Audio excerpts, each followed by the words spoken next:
Hello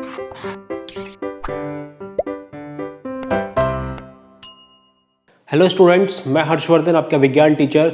आप सभी का हमारे यूट्यूब चैनल ब्लूप्रिंट डिजिटल में स्वागत करता हूं। बच्चों, हम लोगों ने कक्षा 9 का अध्याय 9 स्टार्ट कर दिया था और आज ये इस अध्याय पर भाग 6 यानी कि पार्ट 6 है। ठीक है बच्चों, इस अध्याय का नाम क्या है बच्चों? बल एवं गति के नियम। इसी को हम लोग इंग्लिश में क्या बोलते हैं? Force and laws of motion. ठीक है बच्चों, इस अध्याय पर पहले ही 5 वीडियोस आ चुकी हैं जिसमें हम लोगों ने बहुत कुछ पढ़ लिया है। आज ये इस अध्याय पर पार्ट 6 यानी कि छठी वीडियो है। ठीक है बच्चों, अब अभी तक जो हम लोगों ने वीडियोस पढ़ी थी पिछली, उनमें हम लोगों ने बच्चों ये भी समझ लिया था कि मोशन होता क्या है। न्यूटन के जो पहले नियम और दूसरे नियम थे वो हम लोगों ने समझ लिए थे। आज हम लोग जो है समझेंगे वो होगा न्यूटन का गति का तृतीय नियम यानी कि Newton's third law of motion. ठीक है बच्चों, उसके बाद हम लोग ये भी समझेंगे कि उसके उदाहरण क्या है, ऐसे कौन कौन से रियल लाइफ एग्जाम्पल्स है जहां पर तीसरा जो नियम है न्यूटन का वो यूज होता है।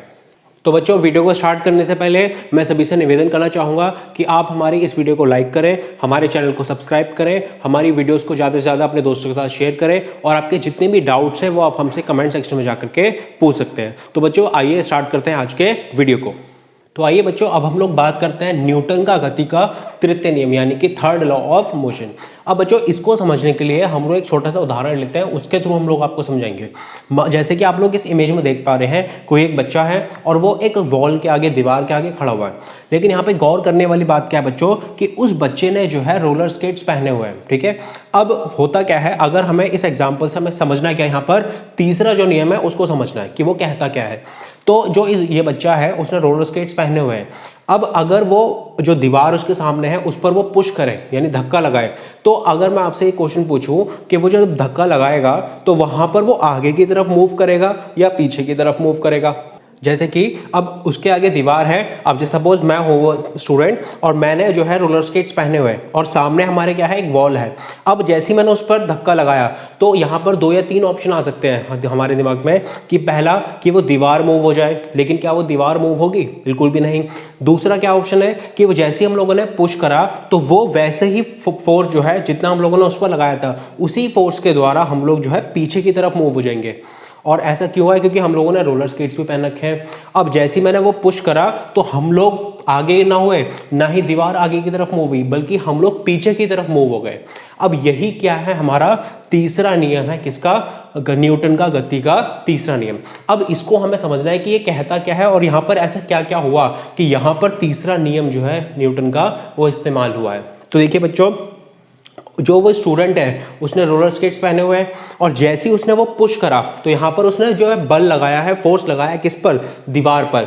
लेकिन जैसे ही हम कोई एक बॉडी किसी दूसरी बॉडी पर फोर्स लगाती है, जैसे उस बच्चे ने उस दीवार पर कोई बल या फोर्स लगाया, तो जो सेकंड बॉडी है यानी कि जो वॉल है वो भी बिल्कुल उतना ही अपोजिट फोर्स लगाएगी, बल लगाएगी उस बच्चे पर।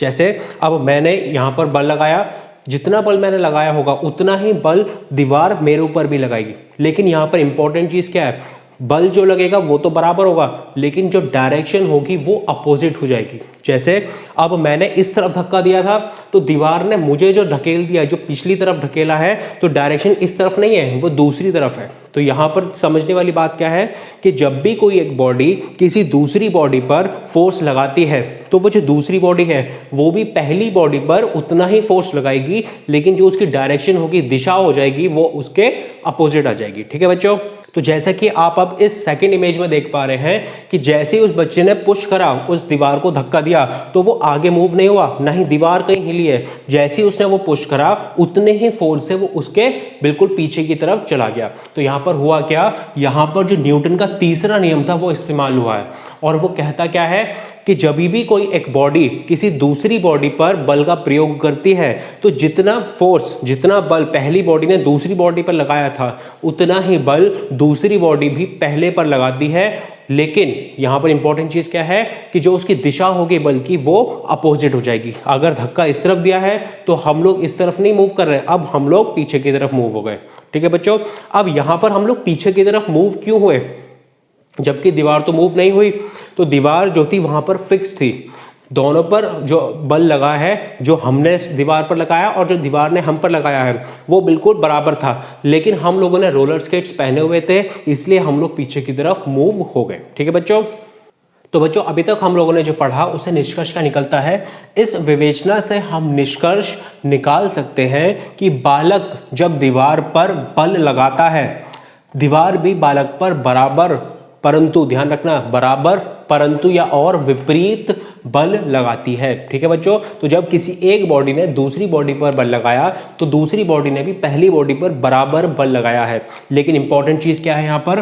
बराबर तो लगा ही रही है बच्चों, लेकिन वहां पर और क्या है? एक और इंपॉर्टेंट चीज कि वो जो बल लगाएगी वो उसके दूसरी दिशा में लगाएगी, विपरीत दिशा में लगाएगी। ठीक है बच्चों, ध्यान रखना। तो यही क्या है निकलता है? हमारा तीसरा नियम निकलता है न्यूटन का। तो हम लोग क्या बोल सकते हैं कि न्यूटन के गति के तृतीय नियम के अनुसार जब कभी एक वस्तु किसी दूसरी वस्तु पर बल लगाती है, दूसरी वस्तु भी पहली वस्तु पर बराबर और विपरीत बल लगाती है। ध्यान रखना, जितना बल पहली बॉडी लगाएगी उतनी ही बॉडी दूसरी वाली जो होगी वो पहली बॉडी पर लगाएगी, लेकिन वो वहां पर कैसा होगा?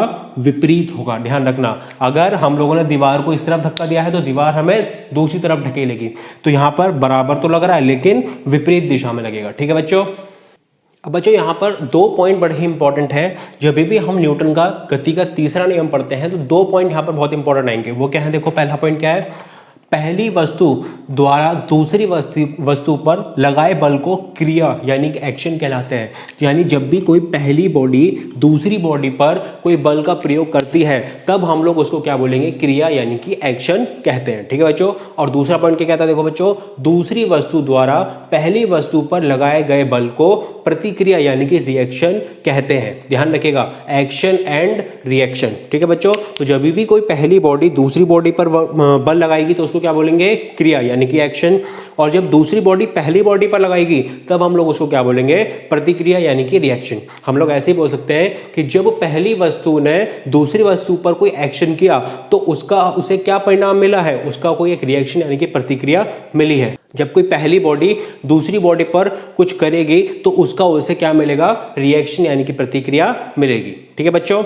अब बच्चों इसको ही हम लोग एक और छोटे से एग्जांपल से समझते हैं। जैसे आप लोग इस इमेज में देख पा रहे हैं, जब भी हम लोग गाय को अपनी तरफ खींचते हैं तो वो भी उस पर फोर्स लगाती है, तो वहां पर उस जो पर्सन है उसके ऊपर भी उतना ही फोर्स लगेगा, लेकिन वहां पर किस तरफ लगेगा? विपरीत दिशा में। तो देखो, जब हम लोगों ने गाय को खींचा तो पहली बॉडी यानी कि जो पर्सन था उसने गाय के ऊपर, दूसरी बॉडी के ऊपर क्या लगाया? एक्शन, बल लगाया, और उसको हम लोग क्या बोलेंगे? क्रिया। जब हम लोगों ने उस पर, गाय पर बल लगाया तो वो भी उसके ऊपर क्या देगी? रिएक्शन देगी, प्रतिक्रिया देगी। तो सेकंड पॉइंट क्या आ जाएगा यहाँ पर कि जब गाय पर्सन के ऊपर बल का प्रयोग करेगी तो उसको क्या बोलेंगे? प्रतिक्रिया यानी कि रिएक्शन। ठीक है बच्चों। तो जब पर्सन ने काऊ के ऊपर लगाया, गाय के ऊपर लगाया तो क्रिया, और जब गाय ने उस पर्सन के ऊपर लगा दिया तो वो प्रतिक्रिया यानी कि रिएक्शन होगा। ठीक है। अब इंपॉर्टेंट चीज क्या है यहाँ पर बच्चों कि यहाँ पर बल जो होगा वो तो बराबर रहेगा दोनों ही कंडीशन में। जब पहली बॉडी दूसरे पर लगाए या दूसरी बॉडी पहले पर लगाए, बल हमेशा क्या रहता है? बराबर रहेगा। लेकिन जो उसकी दिशा होगी वो क्या हो जाएगी? बराबर नहीं होगी, वो उसके एक दूसरे के विपरीत यानी कि अपोजिट चली जाएगी। ठीक है बच्चों। अब बच्चों हम लोग बात करते हैं उदाहरण की। जो न्यूटन का गति का तीसरा नियम है उसके उदाहरण क्या क्या होंगे, कौन कौन सी ऐसी चीज़ें हैं जहां पर हम लोग तीसरा नियम जो है इस्तेमाल करते हैं। तो देखो, जो पहला उदाहरण है वो क्या है? हम कैसे चलते हैं? How do we walk. इसको समझने के लिए बच्चों एक इमेज का इस्तेमाल करते हैं। इस पिक्चर में आप लोग देख पा रहे हैं कि कोई एक पर्सन है और वो फ्लोर पर चलने की कोशिश करता है। तो वो चलता कैसे है वो हम लोग समझते हैं। तो जब भी वो चलेगा तो वहां पर इस्तेमाल क्या हो रहा है? न्यूटन का तीसरा नियम। अब देखो वो कैसे हो रहा है। जब हम लोग बच्चों वॉक करते हैं तो जैसे हम लोगों ने अपना पैर आगे की तरफ मूव करा तो होता क्या है? हम लोग पीछे की तरफ ढकेलते हैं। किसको? फ्लोर को। हम लोग, हमारी जो फोर्स लग रही है फ्लोर पर वो क्या करती है? वो पीछे की तरफ ढकेलती है। और अभी हम लोगों ने पढ़ा कि जब भी कोई पहली बॉडी दूसरी बॉडी पर फोर्स लगाती है तो दूसरी बॉडी भी पहले पर उतना ही फोर्स लगाती है, लेकिन जो डायरेक्शन होगी वो उसकी क्या होगी?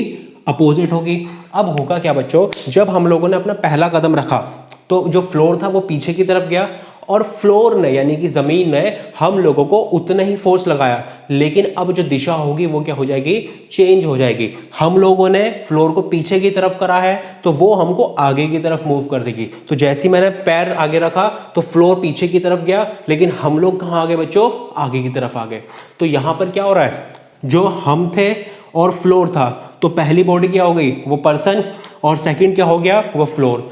तो पहली बॉडी ने सेकंड पर फोर्स लगाया, यानी कि पर्सन ने फ्लोर पर कोई फोर्स लगाया है, और वहां पर जो डायरेक्शन थी वो क्या है बच्चों, बैकवर्ड, यानी कि फ्लोर पीछे की तरफ जा रहा है। अब दूसरे केस में क्या हुआ, जो फ्लोर था वो पर्सन पर फोर्स लगाएगा, लेकिन यहां पर जो फोर्स लगेगी वो फॉरवर्ड लगेगी। तो यही कारण है जब हम लोग फ्लोर पर लगाते हैं फोर्स तो वहां पर वो जो फोर्स लग रही है वो पीछे की तरफ जा रही है। इसी कारण हम लोग जो मूव करेंगे तो वो आगे की तरफ करेंगे। ठीक है बच्चों, तो यहाँ पर न्यूटन का तीसरा नियम ही यूज होता है जब भी हम लोग वॉक करते हैं। तो जैसे ही हम लोगों ने फोर्स लगाया एक बॉडी पर यानी फ्लोर पर, तो फ्लोर ने भी उतना ही क्या कहते हैं फोर्स लगाया, लेकिन वो दूसरी दिशा में था, जिसके कारण हम लोग फॉरवर्ड यानी आगे की तरफ चलते रहे। ठीक है बच्चों, अब देखो बच्चों, एक और हमारे पास पिक थी। पहली पिक जो थी वो हमारी फ्लोर पर थी, एक सिंपल फ्लोर पर।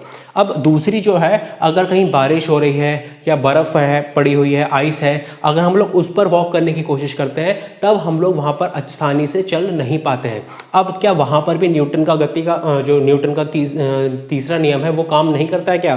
तो काम करता है, लेकिन वहाँ पर दिक्कत क्या आती है बच्चों, जब हम लोग वहाँ पर चलते हैं तो वहाँ पर जो फ्रिक्शन होता है, वहाँ पर जो फ्लोरिंग होगी आइस पर, वो बहुत कम होती है। जैसे ही हम लोग अपना पैर रखते हैं आगे तो हम लोग फोर्स तो लगाते हैं, लेकिन वो इतनी फोर्स नहीं लगा पाते कि हम लोग पीछे की तरफ उस पर ढकेल पाए। तो होता क्या है, जितनी फोर्स हम लगा पाएंगे उतनी ही फोर्स फ्लोर हमारे ऊपर लगाएगा, तभी तो हम लोग फॉरवर्ड की तरफ आगे मूव कर पाएंगे। तब होता क्या है कि हम लोग जो फ्लोर होता है आइस के ऊपर, तो वो बहुत स्लिपरी होता है। तो जब हम लोग उस पर पैर रखते हैं तो हमें उतना फ्रिक्शन नहीं मिल पाता है कि हम लोग उस पर अच्छे से फोर्स लगा पाएँ। यही कारण होता है कि जब हम लोग आइस पर या बारिश के पानी में चलने की कोशिश करते हैं तो हमें दिक्कतें आती हैं। लेकिन जब भी हम लोग वॉक करेंगे तो ध्यान रखना है आपको कि न्यूटन का गति का तीसरा नियम ही इस्तेमाल होगा। ठीक है बच्चों, तो जैसे दूसरी में थी, बारिश में या आइस पर हम लोग चलने की कोशिश करेंगे तो वहां पर हमें थोड़ी सी दिक्कत आती है, क्योंकि वहां पर जो फ्रिक्शन होता है वो बहुत कम होता है। ठीक है बच्चों, अब ऐसे ही देखो बच्चों, एक और हमारे पास तीसरी इमेज आती है जहां पर हम लोग स्विमिंग करते हैं।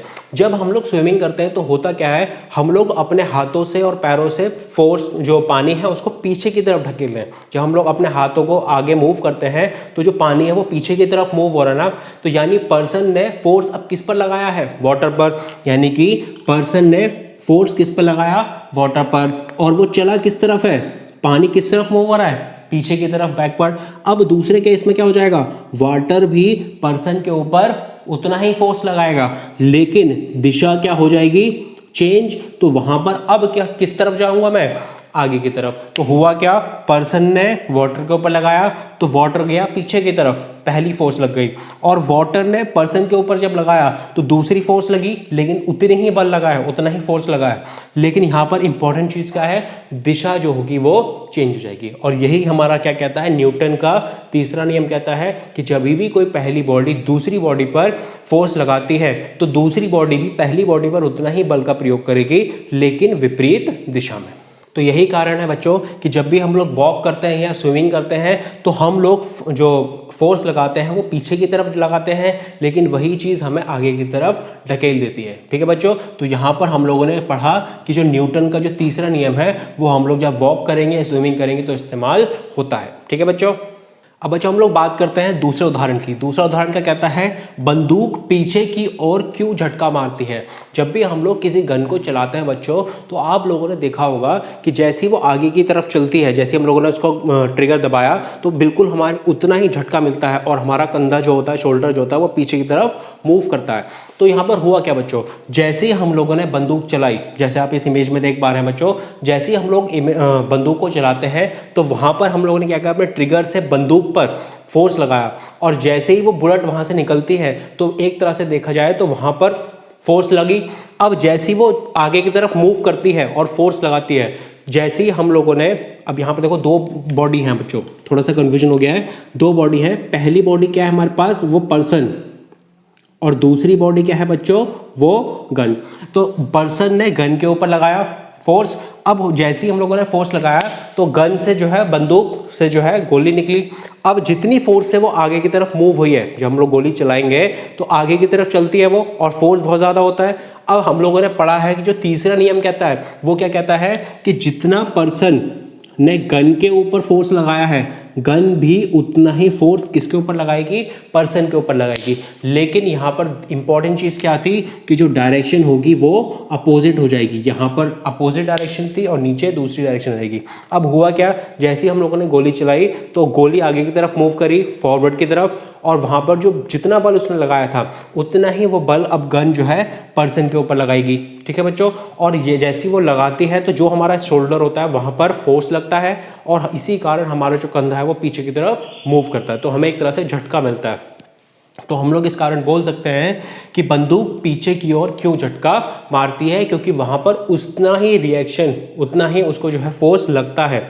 तो हम लोग बोल सकते हैं कि न्यूटन का गति का तृतीय नियम जो है वो यहाँ पर लगता है। तो जैसे ही हम लोगों ने बंदूक चलाई तो जितना फोर्स उस पर लगाया उतना ही फोर्स वो हमारे शोल्डर पर देती है, और यानी कि वहाँ पर जो बंदूक है वो एक तरह से झटका मार देती है। ठीक है बच्चों, तो यहाँ पर हम लोग बोल सकते हैं सीधा सीधा कि किसी भी एक एक्शन का, किसी भी एक क्रिया का एक कोई ना कोई हमें प्रतिक्रिया यानी कि रिएक्शन मिलता है, और वही क्या होता है हमारा तीसरा नियम यानी कि third law of Newton. Clear है बच्चों। अब बच्चों हम लोग बात करते हैं तीसरे उदाहरण की। तीसरा उदाहरण क्या कहता है, जेट वायुयानों तथा रॉकेटों का उड़ना। इसे इंग्लिश में क्या बोलेंगे, the flying of jet aeroplane and rockets. अब इसको समझने के लिए एक बहुत छोटा सा एग्जांपल लेते हैं बच्चों। आप लोगों ने सबने कोई ना कोई गुब्बारा जो है फुलाया होगा, बैलून फुलाया होगा। बर्थडे पर या जो पार्टीज होती है वहाँ पर आप लोगों ने देखा होगा कि हम लोग कोई ना कोई बैलून फुलाते हैं। अब अगर जैसे हम लोगों ने बैलून को फुला दिया और अब हम लोगों ने उसे भी पकड़ रखा है, ठीक है। अब जैसे अगर मैं उसे छोड़ देता हूँ तो क्या होता है, जो बैलून होता है वो हवा में, जैसे उसके बाहर निकलती है हवा तो वो उड़ने लग जाता है, पूरे रूम में फैलने लग जाता है। अब हुआ क्या बच्चों, जैसे आप इस इमेज में देख पा रहे हैं, जब हम लोगों ने उस बैलून को फुला दिया पहले, और फुलाने के बाद जब हम लोगों ने वो बैलून को छोड़ दिया एकदम से, तो हवा निकलती है। जब वो हवा निकलेगी, सपोज ये बैलून है, तो हवा जब निकलेगी तो वो आगे की तरफ निकल रही है, और जो उस पर बल लग रहा है वो आगे की तरफ निकल रहा है। अब हम लोगों ने पढ़ा जो तीसरा नियम है वो क्या कहता है कि जब फोर्स आगे की तरफ लग रहा है तो दोबारा से जो उसका रिएक्शन मिलेगा, प्रतिक्रिया मिलेगी, वो पीछे की तरफ मिलेगी। तो होगा क्या, जैसे उसमें से हवा बाहर की तरफ निकलेगी उतना ही बल जो है वो बैलून पर भी लगाएगा, और जिसके कारण बैलून जो है वो हवा में उड़ता रहेगा और एक जगह से दूसरी जगह पूरे रूम में घूमता रहेगा। ठीक है बच्चों, तो हुआ क्या, जैसे ही हम लोगों ने फोर्स यानी लग रही है बाहर की तरफ, तो उतना ही उस पर रिएक्शन मिल रहा है बिल्कुल दूसरी विपरीत दिशा में, तो यहाँ पर वो पूरे के पूरे रूम में घूमता रहेगा। अब जैसे हम लोगों ने इस बैलून को समझा कि जब हम लोगों ने फोर्स आगे की तरफ लगाई तो वो पीछे की तरफ मूव करा, उसी तरीके से बच्चों अब जो देखो दूसरी इमेज है जहाँ पर रॉकेट है, उसमें क्या होता है, जब हम लोग किसी रॉकेट को लॉन्च करते हैं तो वहाँ पर हम लोग जब उसे लॉन्च करेंगे, आप लोगों ने देखा होगा टीवीज़ में, नासा के प्रोजेक्ट्स में, हमारे इसरो के प्रोजेक्ट्स में, कि जब वो कोई सैटेलाइट ऊपर की तरफ जाता है, रॉकेट ऊपर की तरफ जाता है, तो वहाँ पर बहुत सारी आग निकलती है नीचे की तरफ। तो होता क्या है, जितना जब जैसे वो ऊपर की तरफ जा रहा है रॉकेट, तो यहाँ पर जो आग निकलती है वो नीचे की तरफ लग रही है। जब वो नीचे की तरफ लगेगी तो रॉकेट के ऊपर जो फोर्स लगेगा वो ऊपर की तरफ लगेगा। यही कारण होता है कि जो आग नीचे जितनी ज़्यादा निकलती है, जितनी ज़्यादा फोर्स लगती है, उतनी ही ज़्यादा फोर्स जो है वो किस पर लगाएगा, रॉकेट पर लगाएगा, और फिर रॉकेट उतनी ही तेज़ी से ऊपर की तरफ चलता जाएगा। ठीक है बच्चों, तो यहाँ पर हम लोगों ने वो बैलून हो या रॉकेट हो, यहाँ पर हम लोग दोनों ही जगह पर तृतीय नियम का इस्तेमाल करते हैं कि जब भी हम लोग किसी बॉडी पर एक्शन करते हैं तो उसकी हमें कोई ना कोई प्रतिक्रिया मिलती है, उसका कोई ना कोई रिएक्शन मिलता है, और वो हमेशा अपोजिट डायरेक्शन में होगा, ध्यान रखना है। तो जैसे ही फोर्स नीचे की तरफ लगा, उसके जो रिएक्शन हमें मिला है वो ऊपर की तरफ मिला है, तो यही कारण होता है कि वो जो रॉकेट था वो ऊपर की तरफ चलता गया। ठीक है बच्चों, इसके अलावा बच्चों हम लोग एक और देखते हैं, फोर्थ हमारा जो उदाहरण है वो क्या कहता है, नौका की स्थिति, द केस ऑफ बोट। अभी हम लोगों ने जो फर्स्ट केस पढ़ा था बच्चों, वहाँ पर क्या था कि जब हम लोग स्विमिंग करते हैं तो हमारे अपने हाथों से हम लोग क्या है, वाटर को पीछे की तरफ ढकेलते हैं। यही कारण होता है कि जब वाटर हमारे ऊपर फोर्स लगाता है तब हम लोग आगे की तरफ मूव करते हैं। तो वैसे ही कुछ होता है यहाँ पर बोट के केस में, जब हम लोग उसको चलाते हैं बोट को, तो जो पानी है वो पीछे की तरफ जा रहा है, ठीक है, जो फोर्स लग रहा है वो पीछे की तरफ लग रहा है, जो एक्शन लगा वो पीछे की तरफ लगा। अब उसका जो रिएक्शन आएगा वो अपोजिट डायरेक्शन में आएगा, स्पीड उतनी ही रहेगी, फोर्स उतना ही रहेगा। तो हम लोग क्या करेंगे, जैसे हम लोगों ने उसको पीछे ढकेला पानी को, तो उसने हमें आगे की तरफ फॉरवर्ड कर दिया है। तो वहां पर कुछ नहीं है, सीधा सीधा हम लोग बोल सकते हैं कि वहां पर भी तृतीय नियम इस्तेमाल हुआ है और वहां पर एक्शन और रिएक्शन हमें मिला है। तो हम लोगों ने जो पहले पानी पर लगाया वो एक्शन था, फिर वाटर ने जो हमारे ऊपर लगाया वो उसका रिएक्शन था, जो कि विपरीत दिशा में था। तो हम लोगों ने पानी को पीछे भेजा और पानी ने फिर हमको आगे की तरफ ढकेल दिया। ठीक है बच्चों। तो बच्चों ऐसी बहुत सारी हमारी डेली लाइफ्स हैं जहाँ पर हम लोग न्यूटन का गति का तीसरा नियम इस्तेमाल करते हैं। अब मैं एक बार आपको दोबारा से अगर रिवाइज कराऊं तो बहुत आसान है।